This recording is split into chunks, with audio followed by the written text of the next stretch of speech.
അള്ളാഹു റബ്ബ് സുബ്ഹാനഹു വ തആലക്ക് എത്ര പേരുകളുണ്ട്? 99 പേരുകൾ മാത്രമാണോ ഉള്ളത്?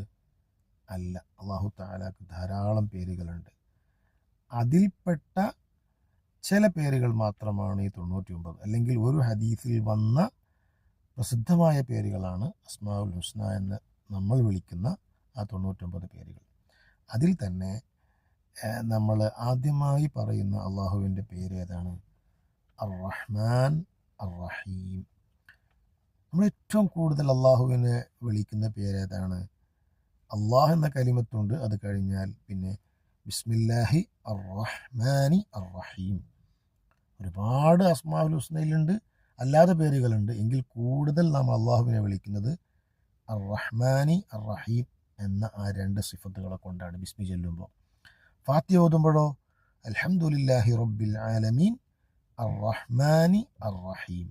അപ്പോൾ ആവർത്തിച്ച് അള്ളാഹുവിൻ്റെ റഹ്മത്ത് എന്ന ആ സിഫത്തിനെ നമ്മൾ പറയുന്നു. എന്താണ് ഇതിൻ്റെ ആവശ്യം?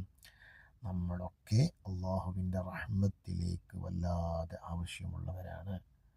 അതുപോലെ അള്ളാഹു റബ്ബ് സുബ്ഹാനഹു വ തആലക്ക് ധാരാളം സിഫത്തുകളുണ്ടെങ്കിലും അള്ളാഹുവിൻ്റെ റഹ്മത്ത് എന്ന ആ സിഫത്ത് അത് ഏറ്റവും പ്രകടമായ ഒരു സിഫത്താണ്. അള്ളാഹുവിൻ്റെ പ്രവിശാലമായ റഹ്മത്ത് ഒരിക്കലും പറഞ്ഞു തീർക്കാൻ സാധിക്കില്ല. ഈ റഹ്മാൻ റഹീം എന്നതിലുപരി വേറെയുമുണ്ട്. അള്ളാഹു തആല റഹ്മത്തുമായി ബന്ധപ്പെട്ട പേരുകൾ അർഹമുർ റാഹിമീൻ, ഖൈറുർ റാഹിമീൻ, ദുർ റഹ്മ, ഇതൊക്കെ അള്ളാഹുവിൻ്റെ പേരുകളാണ് റഹ്മത്തുമായി ബന്ധപ്പെട്ട. അള്ളാഹു തആല നമുക്കൊക്കെ റഹ്മത്ത് ചെയ്യുമാറാകട്ടെ.